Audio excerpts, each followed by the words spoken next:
वहिनी अगं हे कुठे आहेत? येत आहेत. तू कौशिकीला म्हणाली होतीस ना तुझ्या सोबत आहेत, मग तू त्यांना न घेताच आलीस. कुठे आहेत हे? भाऊजी आलेच नाही का? हो येतीलच ते येतीलच. अगं एक मिनिट. अगं कुठे आहेत हे? तू तू काय आणलं नाहीस का त्यांना? अहो असं काही नाहीये काकू, ते बघा आलेत. भाऊजी सावकाश. या.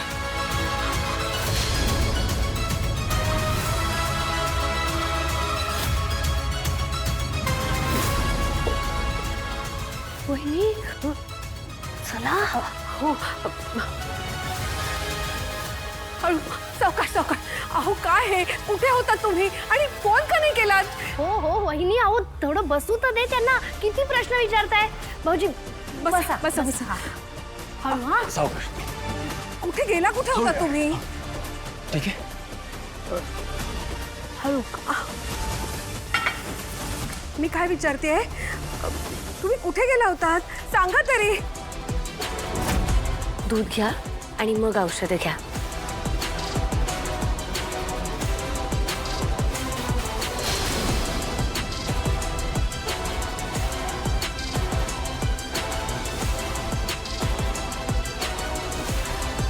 अहो मी काय विचारतेय, कुठे गेला होतात, का झाला उशीर तुम्हाला?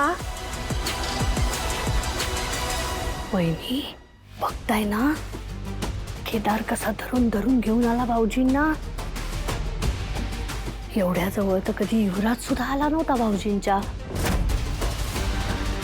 उलट तेच एकदा त्याला धरून घेऊन आले होते, तो दारू पिऊन आला होता तेव्हा. गप का जरा. अहो मी काय विचारतेय, कुठे गेला होतात तुम्ही? ते मित्रांना भेटायला गेले होते, ते मला सांगून गेले होते. द्या काका, तुम्ही ठीक आहात ना? बरं वाटतंय का तुम्हाला? होय होय होय.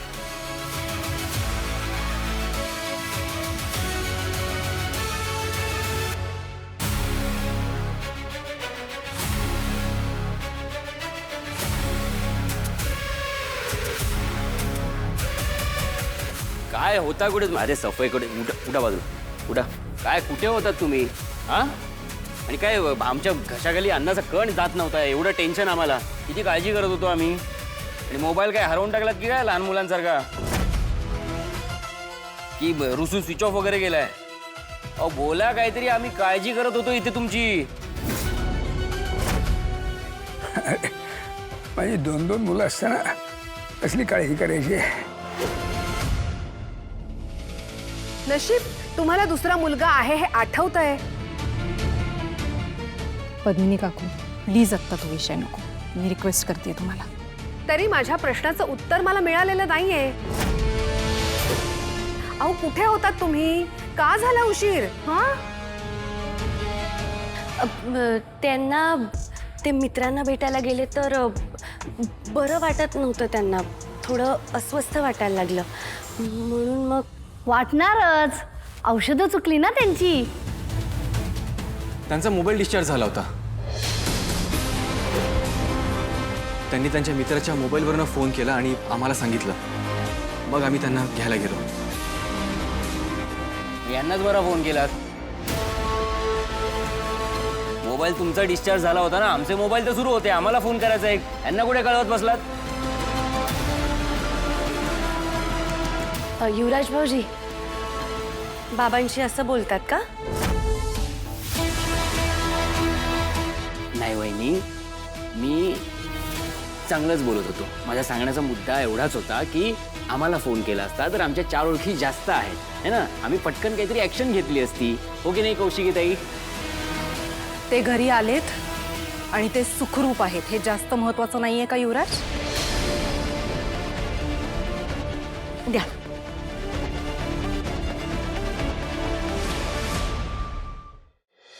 पद्मिनी काकू, हे बघा, आत्ता तुम्ही शांत व्हा.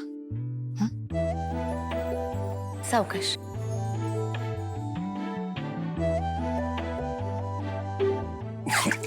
द्या काका. काय करताय? द्या काका. सावकाश.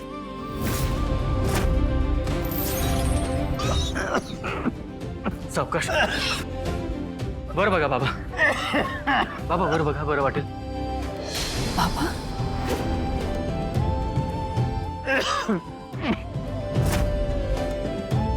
हा हा बाबा बोलला. तू काहीतरी चुकीचं ऐकलंयस. नाही हो, मी बरोबर ऐकलंय. हा बाबा बोलला.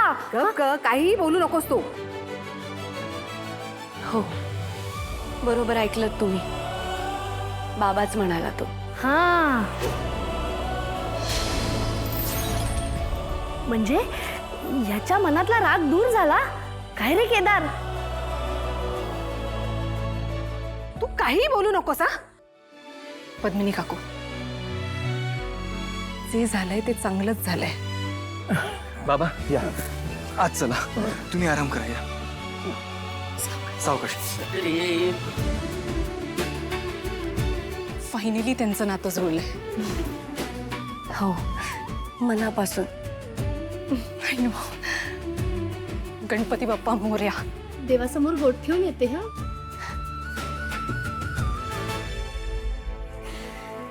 इतक्या वर्षानंतर राम आणि दशरथाचा वनवास संपला. अभिनंदन.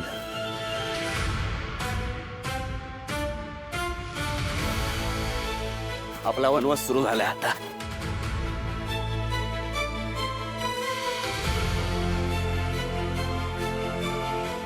काय किंमत राहिली माझी या घरात होती नव्हती तेवढी किंमत पण संपली माझी या घरातली. अरे असं का बोलतोयस? काय झालंय? जा तुझ्या बहिणीला विचारता जाऊन काय झालंय ते. म्हणजे तारीने घेऊन आली दया पप्पांना? माहिती ते ना काय झालं असेल त्याची कल्पना आहे ना, तरी कशाला बोलून दाखवते का? तुला आवडतो मला त्रास द्यायला. सतत सतत मूर्खासारखा प्रश्न विचारत असते. युवराज सोड तिला. युवराज, युवराज, अरे सोड तिला. युवराज, अरे तुझा राग असा तिच्यावर काढून वाया घालवू नकोस. बघा ना पद्मिनी मम्मा, बघा हो, तेव्हा माझ्यावरच राग काढत असतो. तुम्ही जरा समजावा ह्याला. का काय झालंय? तारिणीने अजून काही प्रॉब्लेम्स केलेत का? सत्यानाश झालाय आमच्या दोघांच्या आयुष्याचा तुझ्या बहिणीमुळे. प्रत्येक डाव हाणून पाडते ती. पण मला कळत नाही अचानक हे पितृप्रेम कुठून जागृत झालंय. आता जेलमध्ये होता तेव्हा पण काय हाक मारत होता? मिस्टर दयानंद खांडेकर ना. मग आता अचानक बाबा. बाबा म्हणजे केदार आणि दया पप्पांचं पॅचअप झालं? इम्पॉसिबल. नाही विश्वास बसत आहे ना, जा तिकडे हॉलमध्ये जा आणि बघ जा जाऊन. मांडीवर बसून एकमेकांना घास भरवायचे बाकी आहेत फक्त आता ते. मम्मा, हा सगळा ना तारिणीचाच प्लॅन आहे. तिने ना मुद्दाम दया पप्पा आणि केदारचा आत्ताच पॅचअप घडवून आणलाय. म्हणजे तिची या घरावरची सत्ता कोणीच हलवू शकणार नाही. राईट. तुला जेवढं वाटत होतं ना त्यापेक्षा जास्त हुशार निघाले ते. आधी काय म्हणाले, आम्हाला या घरातलं काही नको. आणि मग हळूहळू मोठ्या सुनेचा मान कमावला. आणि मग त्यानंतर तो केदार तर कंपनी जॉईन झालेलाच आहे. हळूहळू आता सगळा पैसा प्रॉपर्टी सगळं खिशात घालणार आहे ते. आम्ही दोघं तर झालो आता घराबाहेर जाऊन. मला वाटतं मामा आता नेक्स्ट नंबर तुझाच असेल. माहितीये मला, म्हणूनच खूप आधीच सगळं हे थांबवण्याचा प्रयत्न करत होते मी. पण आता पाणी नाका तोंडाशी आलंय. आता हा अंकुर फुटण्याआधीच छाटायला हवा. बाबा